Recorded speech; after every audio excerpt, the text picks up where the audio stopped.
Welcome to the latest episode of the Catalyst Health, Wellness, and Performance Coaching Podcast. I'm your host, Dr. Bradford Cooper of the Catalyst Coaching Institute, and today's guest, Morgan Housel, brings together two fascinating topics, money and psychology. He's the partner at the Collaborative Fund, a former columnist at both the Motley Fool and the Wall Street Journal, and a two-time finalist for the Jared Lieb Award for Distinguished Business and Financial Journalism. I love his writing, and I have been looking forward to having him join us as a guest for 2 years.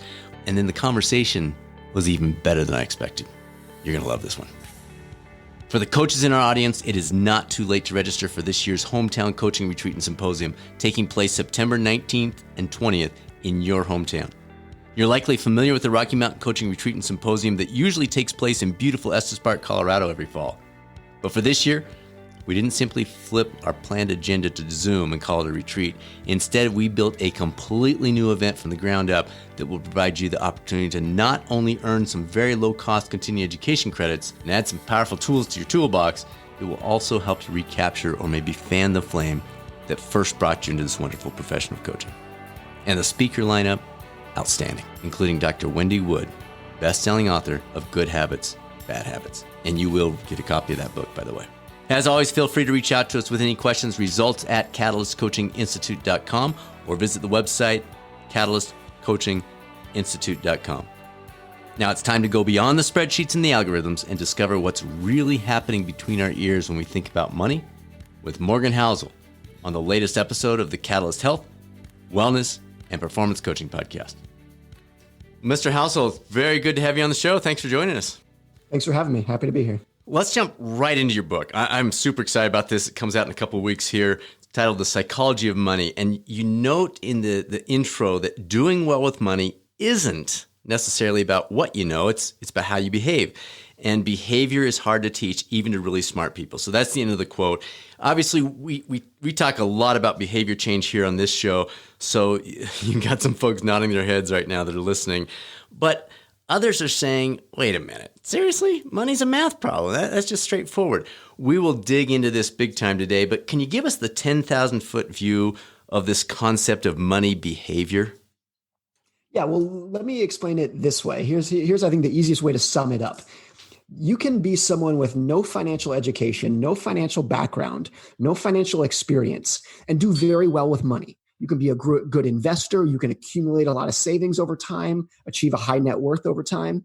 On the other hand, you could go to Harvard Business School and become a partner at Goldman Sachs and work at the best hedge fund in the United States and have the best financial education, the best background, and go bankrupt. And that happens. And my point, the biggest takeaway from me is that does not happen in any other field. There's no other field where someone with the best education, the best background, the best training, even has the potential to underperform someone with no financial background, no training. Like, it's impossible to think of someone from the street just with no education performing open heart surgery better than a Harvard trained cardiologist. Sure. Or performing a root canal better than, a dentist who did his training at Stanford. That doesn't happen in any other career, but it happens in finance. So the takeaway from that for me, just the mere fact that it is possible, is that what really propels financial results over time is not how smart you are. It's not even the financial training or education that you are. It's whether you kind of have mastered your own behavior, your own psychology, things like patience and your relationship with greed and fear, your ability to keep your ego in check so that you're not using all of your savings to, just increase your lifestyle and just have lifestyle creep over time. Those things have nothing to do with the financial skills that are taught in school or in the financial workplace for people who are in the profession, but they make all the difference in the world. They are the biggest thing that separates people who do well from people who don't with money. So it's not necessarily about what you know. It's about how you behave. Great start. All right. So speaking of behavior, you wrote a great blog post back in January where you compared financial behaviors with eating and exercise, and we'll link to that. You start off the sentence, two sentences. Let me tell you a story about why some people aren't financially secure as they could be. It starts out with a weight loss study. Now, could you dig into that a little bit? What does one have to do with the other? I think this will really resonate with our audience. So there are, it starts out with the observation that Americans spend billions of dollars on personal trainers and gym memberships and exercise equipment. And leave aside like the gym memberships that don't get used. Americans work out a lot. They're exercising a lot, but there's also an obesity problem. Americans are not healthy on average. Large swath of the population is overweight, high blood pressure, et cetera. And then so some doctors looked at that. Why do we spend so much on physical fitness and so much time and energy on physical fitness, and yet so many of us are overweight? The conclusion that they came to, and what basically happens is a lot of people, just summarizing in really basic terms, people will go to the gym and burn, let's say, 500 calories. And then immediately after they go to the gym, they go to Dunkin' Donuts and they eat 600 calories to make up for it, because they go to the gym and they burned a bunch, which increases their metabolism, makes them hungry. They also feel like they owe themselves a nice treat because they just spent an hour on the treadmill. So they say, oh, I'm going to go to McDonald's now. I'm going to go home and eat an entire pepperoni pizza. I'm generalizing here. That's not how they framed it in the study. But basically what it is people overcompensate for the exercises that they're putting in. It's not that they don't exercise. It's just that they compensate for their exercise with more food, more than they would have eaten if they didn't exercise at all. And I think that's a lot of, it's a good analogy for what happens in finance as well, which is that a lot of people earn a good income and whatnot, and have a lot of money coming in. But by and large, we're not necessarily wealthier than we were in previous decades, previous generations when we had lower incomes. It's because so much of what has been made and what is earned is just being spent. It's not accumulated. So in health and diet and exercise, what matters is not how much exercise you put in. In terms of losing weight, all else equal, it's how much you exercise and then don't compensate for it with more food. It's the gap between your exercise and what you eat after your exercise, to simplify it. And in finance, it's the same. Like, doing well with money is not how much you make. It's the gap between how much you make and how much you earn. It's that, like, putting in, the sacrifice that you make after you earn the money to accumulate it and save it and invest it for the long term. That's what matters. It's that gap between the two afterwards. But just like in exercise, it's hard for people to wrap their heads around that, because what they think is, I'm going to the gym 5 days a week and I'm sweating my buns off and I'm tired and I'm still maybe even gaining weight. What's going on here? I think finance is similar for people who are like, I went to college and spent a bunch of money and got a good degree, and now I have a high salary job. But for a lot of these people, not all of them, of course, but for a lot of these people, even after 20 years in the workplace, they survey their finances and say, I'm effectively broke. Yeah. And why is it? It's the same thing. It's like it's the compensation that takes place after you put in the hard work that overcompensates and like makes up for all of the good work that you put in. So good financial results, just like good health results, have to do with the sacrifice that you go out of your way to make after you put in the hard work. I'm just shaking my head. Like, why is, you hear that all the time. People say, well, I'll donate money to this charity when I make more. I'll do this when I make, it's like when I'm making six figures, when I'm making, high six, whatever it is, whatever their number is, it's like, it'll work then. But the reality is, you're saying, no, not really. The amount you make has very little to do with your financial situation. Yeah. And that's really hard. It's difficult for everyone. It's difficult for me. And I think about this for my career and wrote a book on it. It's difficult for everyone, but I think the hardest financial goal, but the most important financial goal, is getting the goalpost to stop moving. Because most people, not everyone, of course, for some people it'll be the opposite, but most people will go throughout their career with gradually higher earnings. Mm-hmm. From the time they start their career in their teens and 20s to the time they maybe retire in their 60s or 70s, their incomes will be gradually rising over time. But for the majority of those people, it doesn't necessarily lead to an increased level of happiness because the goalpost is moving over time. Now, of course, with increased income, people will move into maybe a bigger house, a safer house. You'll have a lifestyle upgrade that is reasonable and meaningful. Everyone's done that. I've done that. But at some point, you got to get the goalpost to stop moving. You have to say, okay, if I'm going to get a raise next year, I'm going to use that for savings. And I'm saying that for people that you have to do that if you want your money to lead to a greater sense of wealth, a greater sense of net worth that gives you security and options and kind of a safety net, gives you control over your time.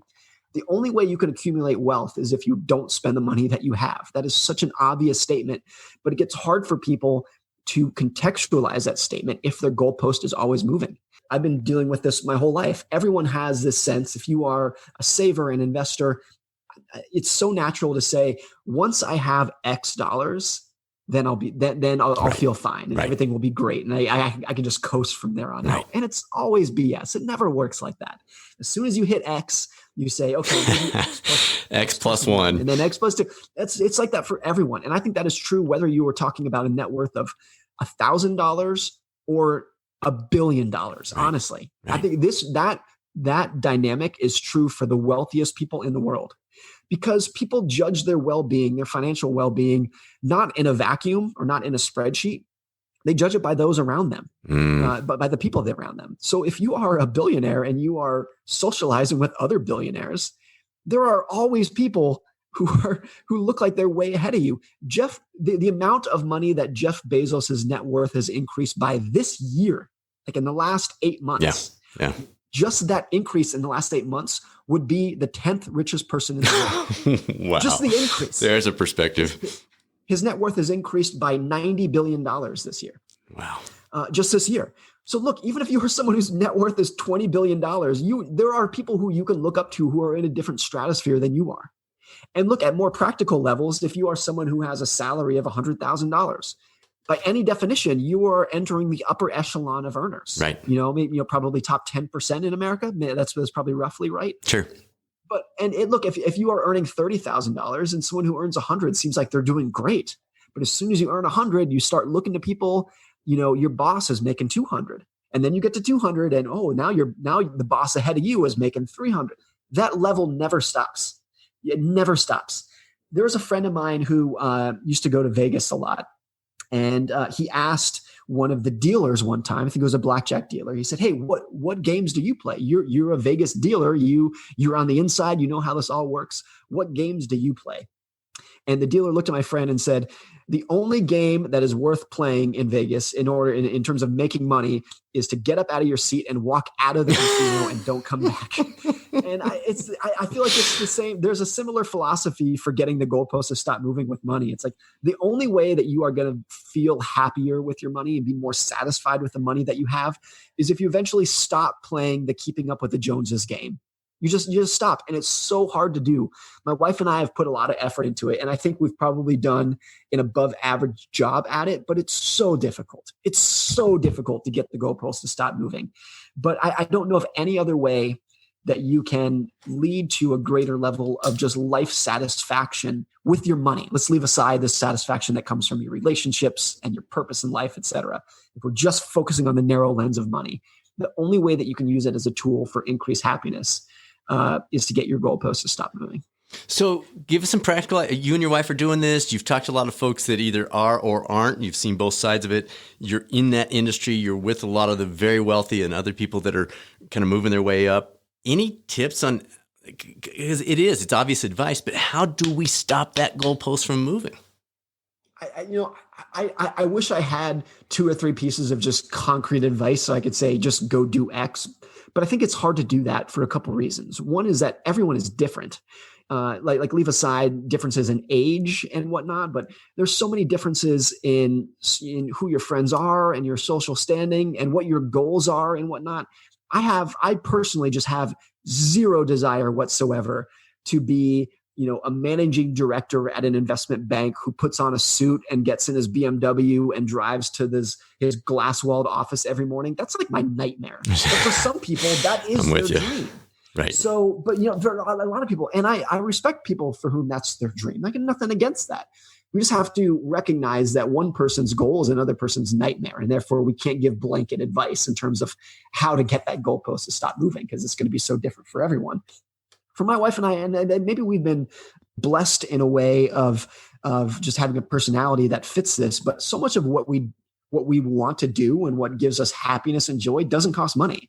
It's going for a walk, going for a hike, hanging out with our kids. It's things that don't really cost any money. I get to do a lot of travel for work, which makes up for, it scratches the itch of personal travels. Like we don't have to spend a lot of money on going out to vacations and whatnot, because we get to go so many places for work. So it's different for everyone. But I think in general, it just comes down to realizing what makes people happy in life. And it is very common for people to say, if you were to dig in and ask them, why do you want more money? Why do you want to be wealthier? which seems like a silly question, but it's a really important question. Why do you desire more money? I think what most people will tell them, if you really dig down into it, is they will tell you something along the lines of, I want respect and admiration from people who I like, from people who I admire. They would say, I want the people who I want to love me to love me. Some version of that. And they think intuitively, and I get this intuition, but they think that having a nice car or a fancy house or a diamond encrusted necklace will bring them respect and admiration from those people. It's natural to think that your BMW is going to serve as a signal, as a flag for people to say, I've made it, and therefore you should respect me. So I get that. And to some small extent, there is truth in that. I don't want to say that that's just false. Of course, there's a little bit of that in the signaling to other people that you've, quote unquote, made it to the next level. But I think by and large, and this is again another obvious statement, but it's so easy to overlook, is that what makes people by and large respect and admire you is not how much money you make. It's whether you're a nice person, whether you can listen to them, whether you help them, whether you are doing good in the community, whether you're a good spouse, a good parent, et cetera, et cetera. These things that really don't have much to do with money. Now, there is an element to that, as particularly for fathers and working mothers. Being able to take care of your family financially is a big part of a general atom. So this is not black and white, but there's such a level that what makes people admire people doesn't have to do with money. And the best way to show that is, of course, people who have gotten to know very wealthy people, however you want to define that. I don't think there's any correlation whatsoever between how rich you are and how nice you are. If anything, it's opposite. If you meet people who are very wealthy, people for whom their wealth has gone to the head, they're some of the biggest jerks you'll ever meet. Right. And therefore they gain the least respect, the least admiration from people who they want. There might be people who admire them because they're trying to get on the inside. They're trying to trying to ride the coattails of their money. But by and large, it's like who are the best friends, the best coworkers that you've had that you really admire, the people who you would do anything for. It's people that have proven their ability to their worthiness of being admired and respected in ways that have nothing to do with money. So that to me can be kind of like this battle between, we want more money to gain more respect, more admiration. But if we really dig into it, is it going to gain us any respect? One way that quirk that I've used to summarize that idea is what I call man in the car paradox, which is this thing where if you see someone driving, let's say, a Ferrari down the freeway, and let's say you really like Ferraris, rarely do you look at the driver and say, wow, that guy's cool. What you do is you look at the car and you say, if I was driving that car, people would think I'm cool. And you see the paradox in there? You don't care about the guy in the car, but you think if you are in the car, people will care about you. Yeah. It's this big paradox. I think that I love nice cars. I love fancy sports cars. I love luxury cars, love them. But rarely when I see one, do I even pay any attention to the driver. I don't care about the driver. I don't care about the guy driving it. I just picture myself in the car. And it's so hard to wrap around the ridiculousness of that paradox, but it's very common. That's great. Coming back to, so you and your wife, you said you found things that you enjoy that don't cost a lot of money. Is it the chicken and egg situation here? Did you say not going to spend more than X, and as a result, we're out of money, honey, for this month's entertainment thing. What do you want to do? Well, let's go for a walk. Hey, we end up enjoying this walk. Is that a piece of it? I always recommend to family members, kids, that kind of thing, a 70-20-10 strategy where you spend 70%, doesn't matter what you're making, you spend no more than 70%, you save 20%, and you give 10%. Everybody has a different strategy, but when you put those kind of envelopes or breaks or restrictions or boundaries, whatever you want to call it, does that create an ability to say, you know what? We really like hiking. We really like going for a bike ride. We really like sitting on our deck and just enjoying the sunset. Does one cause the other, or do you think it's more a personality type thing? I think it's more personality because, look, I don't think this is common, but we've been good savers for our whole careers. We've been patient investors. We've let our money compound, but we have never once, not once, and I've been with my wife for 14 years, never once have we set any sort of budget. Never. It's just kind of come natural to us. So we've never said, oh, I want to do that, but we don't have it in the budget. That's never happened. but never have we even said, okay, our income is X and so we're going to spend Y and save Z. We've never even done that. We spend what we want. We spend money on whatever we want, but we just don't want that much relative to our income. That's the key. And that was true when our income was much lower than it is today. It's always kind of been there. So I think we've done, back to what we were talking about, I think we've done a decent job getting the goalpost to stop moving, but the pressure to move it is always there. Now, some things that are kind of not necessarily unique, but I think important about our background. My father started his undergraduate college when he was in his early 30s and had 3 kids. Which is a weird time to start your undergraduate college. And he became a doctor in his mid 40s with 3 teenagers. So that set up 2 phases of my upbringing. One was when my parents were students and we were as broke comes. We were living off of grants for low income students that made sure that we didn't starve.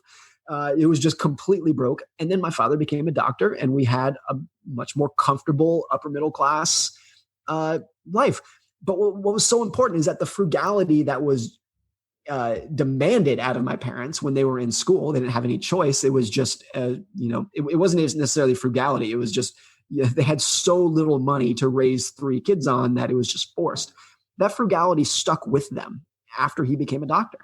So even when he became a doctor, their savings rate was very high. Our standard of living increased from the literal poverty that we were in before, but it was very modest, well below the means. No fancy, no thrill, no frills, nothing crazy over the top, 0.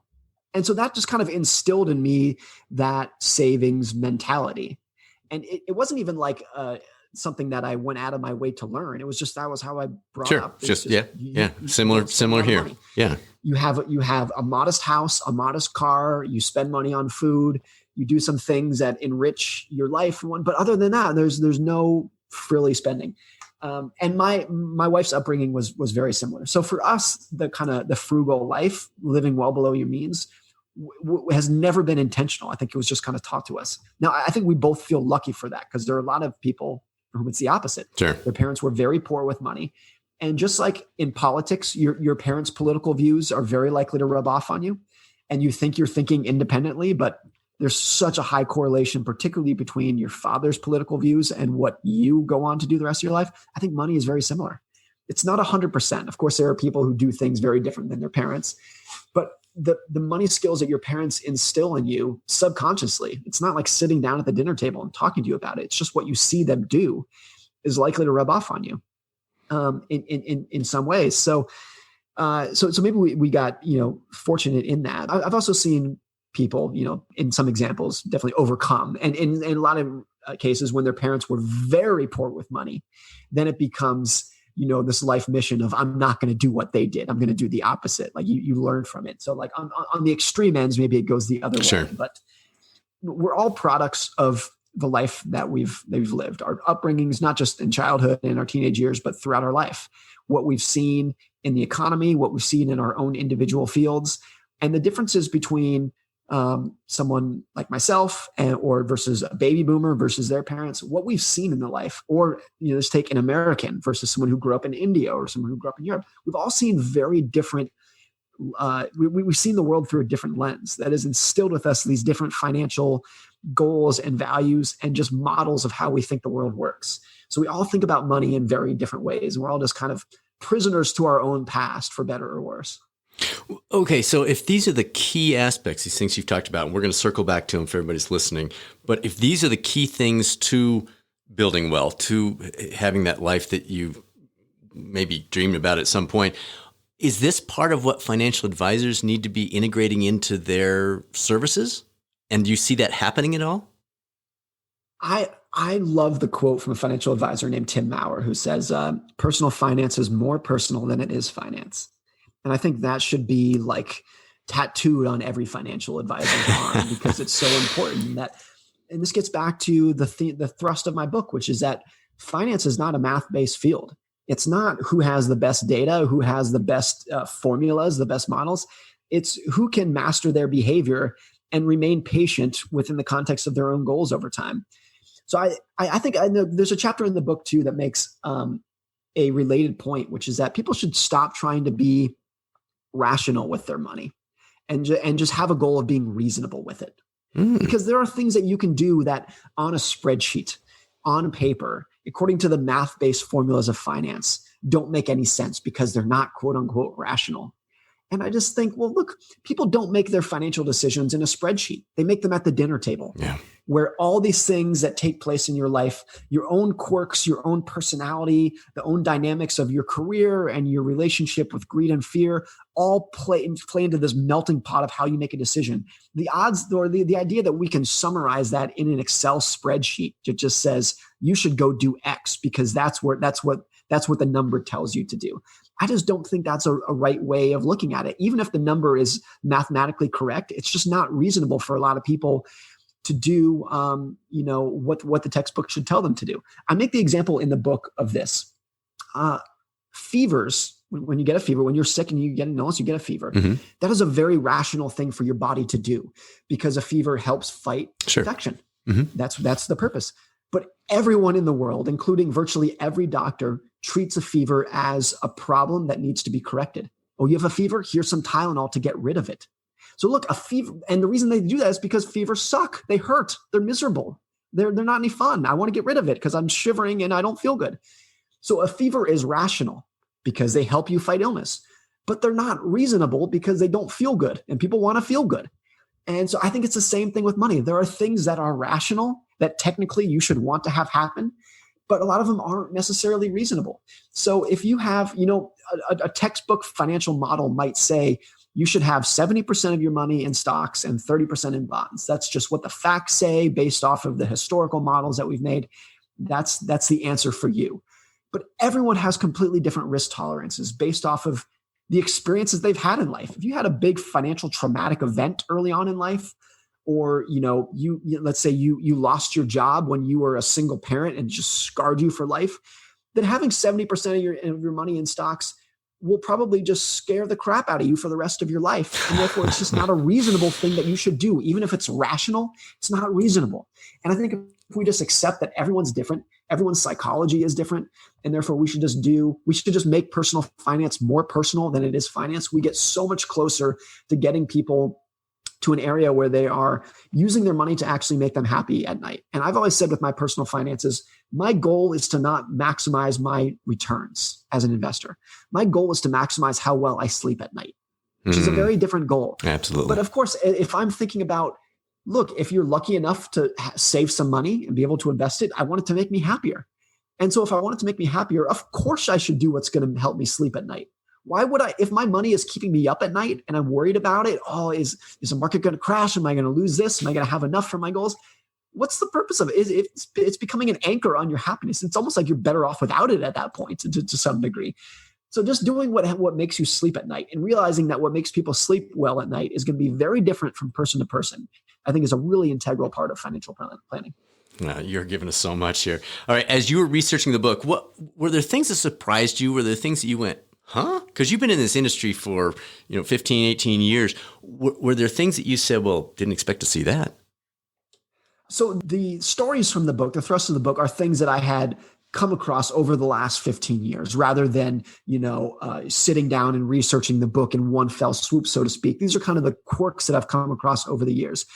And to me, I think what took me a long time to get comfortable with, but I just started realizing that it was really the key to finance is a lot of what we've just been discussing, that it's not a math-based field, has nothing to do with your education or your sophistication.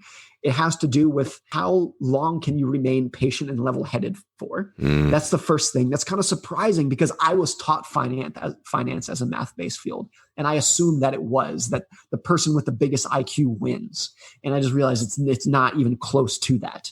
Some other things that have surprised me, kind of come to terms with in recent years is this idea, this is the first chapter of the book, that nobody is crazy.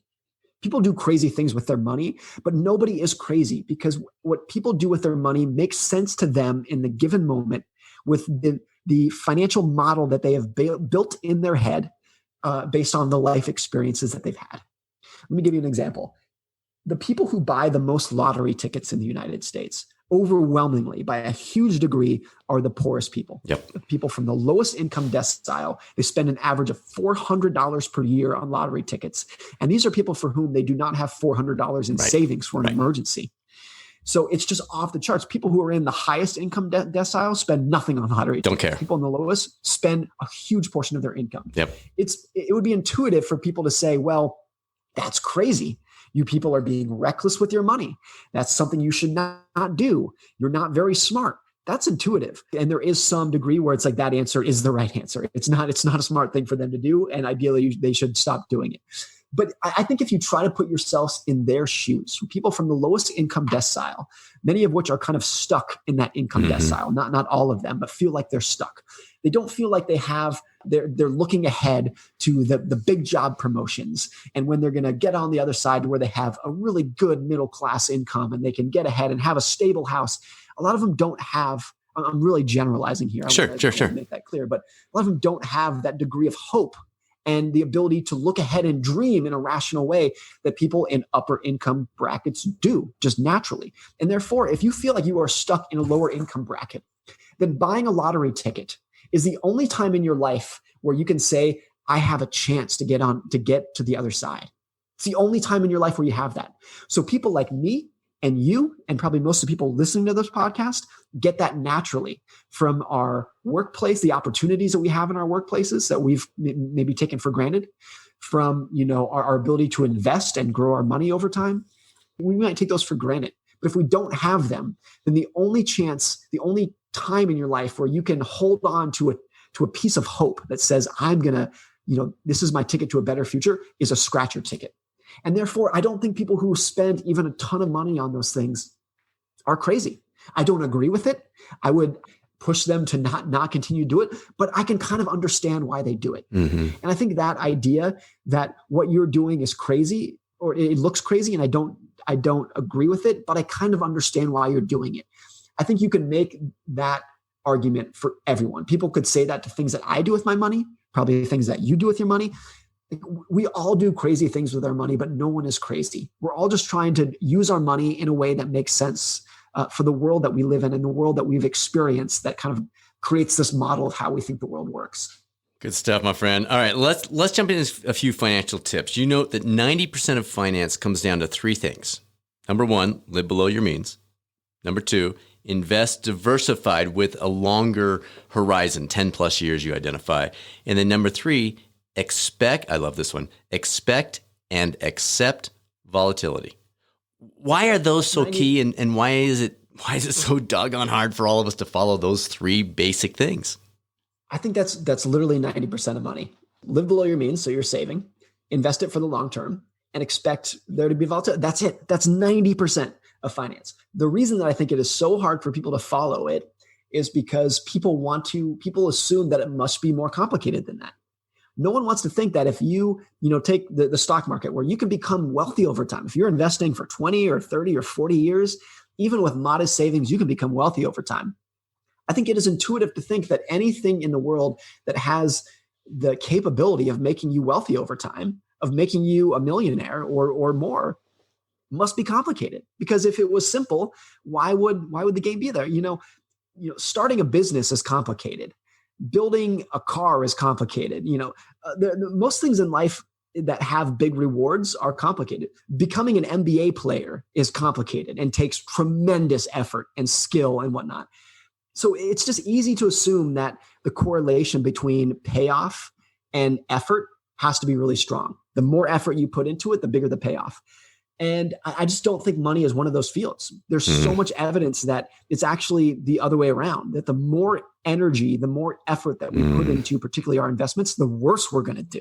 And there's no other field in which that's the case. Like, imagine if the key to becoming an NFL player was to never practice football.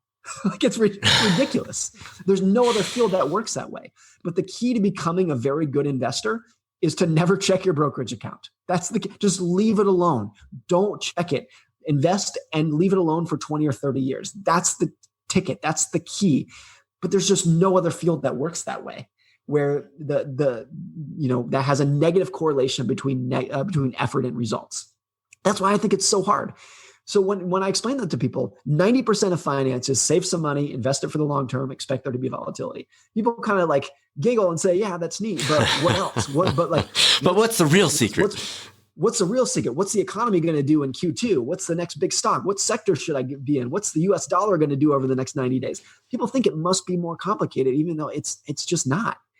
So, and I just think, back to what we started with, there's no other field that I can think of for which that's the case, that has a negative correlation between effort and results. None. Like there's nothing else in life that works that way, which is why it's so hard to take seriously, because it's just not intuitive to people. Let's stay on this one for a little bit. You're a great follow on Twitter. So you give us your Twitter handle real quick so folks can jump on. Sure. It's Morgan Housel, my first and last name. Okay. Pretty easy. And last week you had a fun tweet where you said, housing isn't a great investment, but for most people, it's the best investment they'll ever make because it's the only asset they'll ever leave alone and let compound for 10 years, 20 years, 30 years. That is a great reminder of what you just talked about in terms of the stock market and the fact that people don't. Can you expand on that a little bit for us? Yeah. So if you look historically, U.S. housing, if you adjust for inflation over the last 100 or so years, has returned virtually nothing, about slightly less than 1% per year after inflation. The stock market has had a great return over the last 100 years. It's about 7% per year after inflation. But my intuition, I haven't seen a lot of data on this, so let me just tell you this is coming from my gut. My intuition is that most people will do better in their house as a quote unquote investment than they will from their stocks on average. And the reason is because people buy a house and they will hold it for 10 or 20 or 30 years. So even though the return isn't that great, you are letting it compound. And compounding, particularly in years 10 through 30, is just extraordinary. When you leave something alone, even at a low rate of return, the returns, the gains just get bonkers after a while. Whereas in stocks, even though they have a higher annual return, so many people, not everyone, but so many people are selling after, stocks have declined because they say, oh, there's a recession coming, so let's sell. And then they buy back in at the top. And in 1999, they get really excited and they put more money in. And then in 2008, they get scared and they pull their money out. Things that they would never in their wildest dreams do with their house. No one would say, oh, there's a recession coming in Q2, so let's sell our house and then we'll buy it back in Q3. No one would ever do that. Like, it's ridiculous, but people do that with their stocks. So even though there is a higher return potential in stocks, there's so much more activity, so much more effort, so many just more knobs that people are fiddling with to try to do better. And it actually subtracts from their returns in a way that does not happen with their homes. I've always thought, if you look at Warren Buffett, who's the greatest investor of all time, of course, his average annual returns, of course, are great. They're about 20% per year, which is very good. But 20% per year, even though that's great, does not put him as the greatest investor of all time in terms of the returns he's generated. What has made him so successful and so wealthy is that he has been, let's call it, a good investor for 70 years. That's what's made him wealthy. Yeah. 99% of his net worth was accumulated after his 50th birthday. And like 95% came after his 60th birthday. Wow. Because that's how compounding works. In the early years, it's good, and then it gets great. And in the later years, if you can go, you're investing for 30 plus years, it gets extraordinary. And then it turns from extraordinary to ridiculous to where, Warren Buffett's net worth went from 10 million to 30 million to 100 million to $1 billion to 50 billion to 90 billion. Like, it just gets crazy after a while. And that doesn't necessarily have to do with the returns he's earning. It's just the time that he's been investing for that lets compounding really work its magic. And the main place that individual investors, that average people get that in life, is their house, even though it's earning subpar returns on average. Wasn't his biography called Snowball Effect or Snowball or something like that? It seems like that's right. It was called Snowball because that's what his life was. It's just, he's a great investor, but his secret is time. Yeah. I mean, he's 90 years old and he started investing when he was 11. Yeah. If I put some math about this in the book where I really dug into it, but if Warren Buffett started investing when he was 25 and he retired when he was 65, like a normal person, and he earned the same average annual returns throughout his life, the same investing results, you would have never heard of him. No one would have ever heard of him. The reason that he's so successful, the reason that he's a deca-billionaire, is because he started investing when he was 11 and he continues through today when he's 90. That's the whole story. But people, like, no one wants to think about that part of the story because it's too simple. People want to say, oh, how does he think about management? How does he think about valuing companies? These, which are things that are good. I don't want to poo-poo those. But the secret to his success, the answer of how did he do what he's done, is very simple. It's just time. He's been investing he's been a good investor for longer than anyone else, even people who are great investors that have earned higher returns than him. Great. That story just it drives it home. Let's stay on the story idea. Your book is a compilation of 19 short stories, how just average folks ended up doing pretty well or struggling. Can you give us a sneak peek at one or two of those that you found super intriguing that might stand out a little bit? One that's stuck out to me is this idea of getting rich versus staying rich, which are two very different skills. Yeah. We often think of just rich under like the same umbrella, but getting rich and staying rich are totally different. Yeah. They're actually opposites. Yeah. Getting rich, by and large, requires taking risks, swinging for the fences, being optimistic. Staying rich requires the opposite. It's paranoia, pessimism, having room for error and safety. So and to do well over a long period of time, you need both skills. It's like this barbell approach where you need to have both. So I used a couple examples from the Great Depression of two people who got very rich in different ways, but people who were very good at what they were doing for getting rich, both of whom during different times of the Great Depression went broke, and both of whom killed themselves over it. One was a very famous trader, it was almost a household name, named Jesse Livermore, who shorted, which means you're betting against the stock market, in 1929. And during the great crash of 1929, where the market fell 90% and ushered in the Great Depression, Jesse Livermore became one of the richest men in the world from that crash because he was betting against stocks. So he made money during the crash. In one day, he made the equivalent, adjusted for inflation, of $3 billion in one day. Wow. There's another guy who I profile in the book named Abraham Jermansky, who was not a household name, but he was a very successful real estate developer in New York City in the 1920s. And after the crash of 1929, leading up to that, he had put a bunch of money in the stock market, like a lot of people did after that.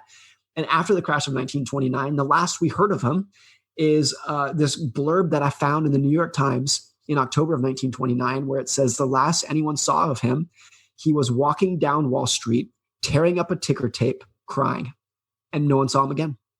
So you can kind of piece together what may have happened after that. We're speculating, but you can kind of tie the stories together. So it's this interesting thing where Jesse Livermore and Abraham Jermansky were very successful at getting rich.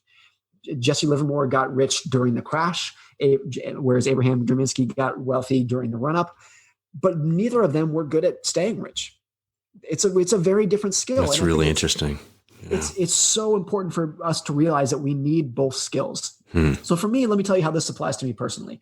I also have kind of a barbell approach to my personal finances, and I have more of my assets, more of my net worth in cash and bonds than I think most people would recommend someone of my age and income would have. It's not crazy, but it's a high, so I'm 36 and my portfolio probably looks like the average portfolio of like a 60-year-old. Like, it's not crazy, but I have a fair amount in cash and bonds.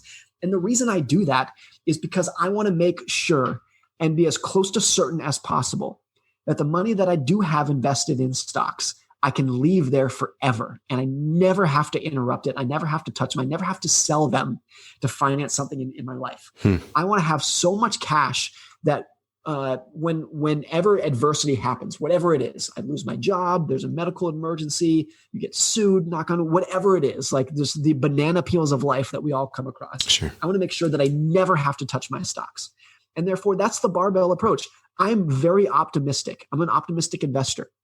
But I have a lot of cash, which looks pessimistic. It looks like I'm like a degree of paranoia. And those two things are not mutually exclusive. They actually work together. I want to make sure that I am paranoid enough so that the optimism that I have can run wild for years and decades. And it's hard for people to put those together. Most people think you are either an optimist or you're paranoid. You're a pessimist, black or white. And having the cognitive dissonance of being able to say, no, I'm both. It's like this Jekyll and Hyde personality for your finances, I think is not only good, it's mandatory if you want to do well over time. Because back to the Buffett example, what matters is not necessarily the investments that I make, what stocks I happen to buy. It's, can I let those stocks compound for 30 or 40 or 50 years? That's what's going to make the difference. So how can I be paranoid in part of my finances so that I can be have maximum optimism in the other part of my finances? And I'm shaking my head. That just resonates so well. I've never heard that perspective before, and it makes that's perfect sense. All right. So in the you've kind of become our financial advisor temporarily here. In the financial advisory profession, I know not officially, disclaimer for everybody, what do you see happening over the next 10 years, next 30 years? We've got all these robo-advisors, the digital portfolios. It makes it pretty easy for a lot of people to do the self-directed investment and have a little more confidence in it. Do you think advisors will continue to be a valuable resource because of the psychological aspects, or kind of play that out for us a little bit? Yeah, I think in short, yes, advisors are always going to be very valuable, but it's shifted over time. And the way to summarize how they've shifted is just what financial advisors call themselves. They used to be called stockbrokers, not even that long ago. You go back to the 1990s. Yeah. Very few people said, I'm a financial advisor. You said, I'm a stockbroker. And that was what they were. And then they became, I think next was like wealth consultant is what like the term was. And then financial advisor, private banker was in there for a while. But because I think it has shifted over time. In the 1990s and before, for most of the 20th century, you were a stockbroker because that was a service that you provided. Because you needed a professional, and some of them were great, some of them were scammers, but you needed someone to tell you, what stock should I buy? What mutual funds should I buy? And by and large, that problem has been solved. People can do that on their own. You couldn't do it before the 1990s because there was not resources online where you could go do this yourself. What's the best index fund for me to buy? If you can't go online and learn that, you have no other choice than to book an appointment with the guy at Merrill Lynch, and he'll tell you what to do. Right. But now that that's gone, what it became was, most of the portfolio construction for most financial advisors is now kind of at the index fund level. There's not a lot of differentiation between financial advisors. It's roughly the same asset allocations into roughly the same funds, but the value that they provide is the psychological aspect of it. Can you contextualize greed and fear and risk within the context of someone's goals in a way that's going to keep them on course forever? One analogy to this is what's happened in medicine. Look, in the last 20 years, a lot of medical knowledge has found its way online. A lot of it's bogus, but a lot of it's good. There are apps out there that anyone can download that have basically all of Western medical knowledge within them. And these are apps that virtually every doctor uses. The names are escaping me right now, but they'll hit me in a sec. One is called PubMed. One is called Hippocrates. And these are apps that doctors use that have basically all medical knowledge in them. Anyone can get those. So medical knowledge is not necessarily a value add for doctors anymore. But of course, obviously, doctors are still valuable because outside of needing a procedure, a lot of what people want from their primary care doctor is someone who's wearing a white coat and has a diploma hanging on their wall to look them in the eyes and say, you're going to be okay. That's what people want from a doctor within the context of like primary care without getting a procedure. That's what people want. Same for financial advisors. Even though a lot of the knowledge that we have now in the financial sphere, in the financial planning sphere, is available for free online to anybody, people are still going to want a qualified person to look them in the eye and say, you're going to be okay. You're on the right path. That is hugely valuable. It's not even a little value. That's one of the most valuable things that you can do for someone's life. So it's like that value is always going to be there. If there's a change that I see taking place, it's this. For my parents' generation, the baby boom generation, and generations that preceded them, trust among professionals was gained face-to-face. So you met your financial advisor in his office, you sat across from his desk, he asked you how your family is doing and where you're going to take a summer vacation this morning and how the kids are going to do. You want to see pictures of my kids? It was a very personal face-to-face relationship. That's how you acquired trust. You had to meet someone, look them in the eye and shake their hands. Millennials were the first generation that, because of how they grew up and the technologies that they grew up with, were totally comfortable acquiring trust digitally. They didn't need to, and they don't want to sit across the table from someone and shake their hand. They are much more comfortable acquiring trust and giving their life savings to someone or some product that they've never met, in a way that baby boomers and the generations that preceded them don't.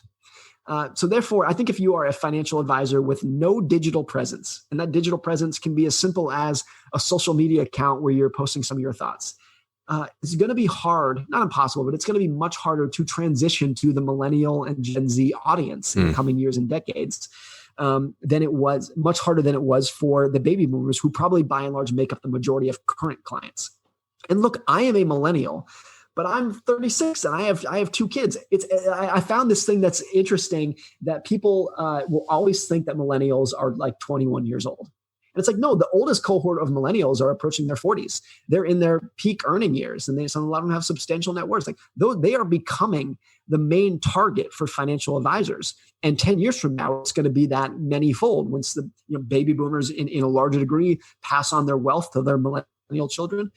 So it's really important for advisors to think about, like, how do the people who are going to become your prime customers acquire trust? This is also true for a lot of industries, medicine and other industries, law. Like, how do they acquire trust? It's very different from their parents, because millennials and Gen Z grew up with these technologies that baby boomers had to learn later in their life. And it's an important distinction, because when you grow up with a technology, it's not new. It's just how the world works. Whereas for a baby boomer who learned how to use the internet in their 30s or 40s, it's always going to be this new kind of, not gimmicky thing, but this new kind of alluring thing. Whereas for the younger generations, this is how we do everything. This is not a tool that we use to make our life better. This is like doing things online is just how we do life. Period. Right. It's just how it is. Yeah.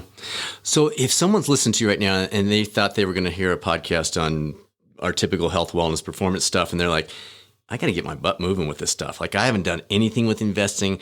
Again, you're not giving us advice, but is there some general guidance you could provide that person on ways to get started, maybe general mixes of stocks and bonds, adjustments with age? Is there any general stuff you can give that newbie that's saying, oh man, where do I even start? Or maybe a coach is working with somebody and a coach does not give advice. So is there somewhere they could point somebody to do some research, to get the ball rolling, to get things moving in that direction?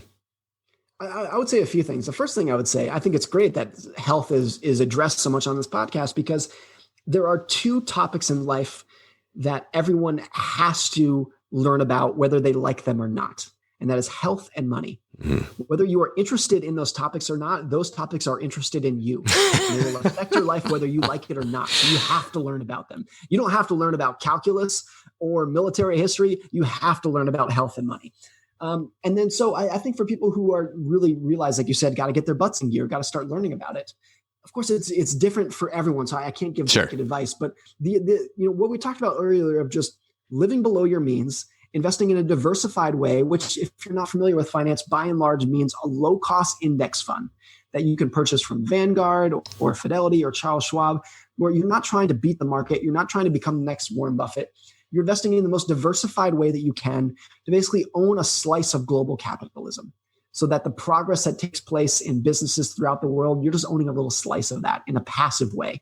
If you can do that and take a long-term mindset, which in investing means you're investing for at least 5 or 10 years, the longer you invest for, the less likely, the less you are relying on luck to fuel your returns. If you're investing for the next 6 months or even the next year, you might do well, but you are relying on a greater degree of luck. Whereas if you can invest for 5 or 10 or 20 years, then that's not necessarily luck. That is, you are putting the odds of success in your favor in a way that is very likely to accrue success to you. If you can do that, and if you can accept volatility, and by that I mean that it is completely normal and almost guaranteed that the stock market is going to decline on average at least 10% once per year. It's going to lose at least 30% of its value twice per decade.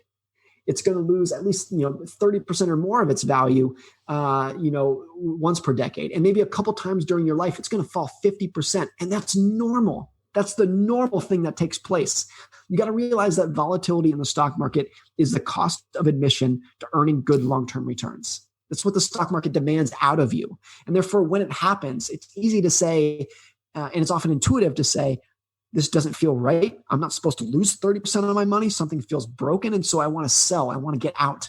But if you realize that that is actually the normal path of how a healthy stock market works over the long run, then when it happens, it doesn't feel as scary or as broken to you. And you can endure that volatility rather than trying to avoid it or just selling out when it happens. You can do just those three basic things at levels that are different for everyone, depending on their income and their age and their goals. But those three basic things are not just a foundation of finance. That's the majority of finance. That's most of what you need. If you can actually do those things, you already have a black belt in finance. That's what you need to know. That's good. Really good. All right. Is there anything, and maybe this won't be true of you, but is there anything you're doing different with your personal financial decisions since writing the book or in the process of writing it that you weren't doing a decade ago? Not necessarily. I've been pretty stable in my finances. Yeah, it sounds like it. Yeah. Over time, and maybe that's not good. Maybe there's room for improvement. I don't want to pretend like I'm doing everything right. It's not that at all. But I like things to stay simple, and I like things to stay the same. So just because of that philosophy, I don't change a lot of things. So I have two kids, a 4-year-old son and a 1-year-old daughter. I would say my view of money has changed since they came into our lives. I don't think I'm doing things different with our money, but I think it was natural before I had kids to view the money that we had saved as a pot of money that was going to help me. This is mine. This is for me. And of course, it's natural. I think every parent can relate to this. The moment that your first child is born, nothing's about you anymore. Yep. And so now when I open up my brokerage account and I look at the money, it's just this instant feeling of, that's for my kids. Yeah. This is for them. This is going to give them a better life. And this is going to give them opportunities. This is going to give them options. And I'm not part of the picture anymore in terms of it, in a way that I love. I love that it's like I was able to use the hard work from my wife and that I've done to the savings that we've built to be able to use that for something other than us. I think is a great, I think I'm happier with our money because of that. It has so much more purpose now than pre-kids of just being like, oh, I got this savings that I can use for a new car someday. Yeah. Now, when you shift it to like, oh, I can send my kids to college, it's so much more meaningful. So that's just, even though it's not a shift in what we do with our money, it's a shift in how we view it. Beautiful. Beautiful. This is so much fun. Last question. Any final words of wisdom, anything we haven't addressed that you say, oh, I want to get this out there to help folks make better decisions with their finances? Maybe this is kind of a little bit off topic, but one thing that I think has really stuck out to me in 2020 is the lesson from 2020 in the economy and health and overall is that we don't know what's going to happen next. That has to be the takeaway from 2020. No one knows what's going to happen next. The biggest risk in our lives, whether it is in the economy or health or politics, are the things that no one sees coming because they are impossible to see coming. That's been the lesson of 2020. If you went back to January 1st, no one was saying, we're going to get hit with a century, once in a century pandemic that's going to shut down the global economy. No one was saying that. And the reason it's been so impactful to people's finances is just because people weren't prepared for it. They weren't prepared for it because they could not see it coming. So if you accept that that's been true this year and that's going to be true in the future, I think you become a little bit more hands-off with trying to predict what's going to happen next. And rather than trying to predict what's going to happen next, you just kind of say, I'm just going to prepare for anything that might happen next with a greater degree of room for error and safety net in my personal finances that makes me more robust for the future, whatever the future holds, because I don't know what's going to happen next. Beautiful. Great way to wrap it up. Everyone, again, the name of the book is The Psychology of Money, Morgan Housel. And again, follow him on Twitter. Great follow. A lot of insights there.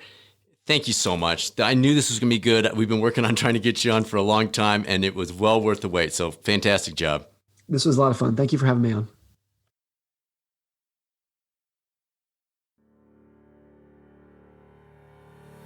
Wow. Talk about tips you can take to the bank. The psychology of money is always such a fascinating topic. It's pretty cool to literally have the guy who wrote the book on the topic join us, isn't it? Big time thanks again to Mr. Morgan Housel for joining us. What an honor. Thank you for tuning into the #1 podcast for health and wellness coaching, and a special thanks to those of you who have been kind enough to share it with others. Next week's episode is a special dual interview with the authors of the book Inside Out, Dr. Yael Schonbrunn and Dr. Elizabeth Corey. We'll be talking about why the work-life equation cannot be solved and why it's actually a good thing. If you enjoy the podcast, you'll likely also enjoy the YouTube coaching channel available at youtube.com/coaching channel. where you'll find close to 75 videos ranging in time from 90 seconds to 12 minutes and covering everything from coaching skills and how to build your coaching business to general health and wellness and performance tips on things like fitness over 40, protein intake, and our new series on journeying into a new phase of life. Now it's our turn to put this all into practice. Remembering, as Mr. Housel reminded us, sometimes things may not be rational, but they almost always are reasonable, and we can help folks as they work between the two. Make it a great rest of your week, and I'll speak with you soon on the next episode of the Catalyst Health, Wellness, and Performance Coaching Podcast, or maybe over on the new YouTube coaching channel.